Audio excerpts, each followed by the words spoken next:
Well, an incompetent cervix means that when sometime after 16 weeks of pregnancy, your cervix dilates up and you go into labor early and you lose the pregnancy.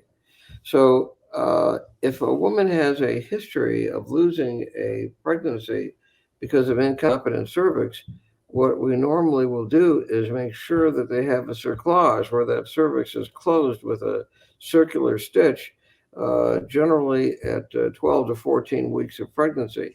We want to make sure it's a good, healthy pregnancy before we do that. But we also don't want to have her lose the pregnancy because of an incompetent cervix that's going to open up too soon. So generally, if we make sure they have a cerclage 12 to 14 weeks of pregnancy, they'll be safe and they'll be able to carry the baby and then have a C-section, and it should be a healthy baby. Had nothing to do with IVF, though, really. Incompetent cervix is not related to that. The whole point of IVF is that many women are not getting pregnant for a variety of reasons.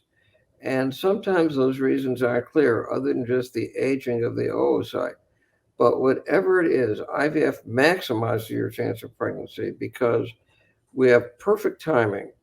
And we are making sure that if the fallopian tube is having a problem picking up the egg from the surface of the ovary, we solve that because we're picking up the egg for you. If the sperm has any difficulty reaching the egg, we're solving that because we're injecting the sperm directly into the egg. If the sperm has any kind of inability to penetrate the egg, we're solving that because we inject the sperm into the egg. IVF, in other words, bypasses everything that could go wrong.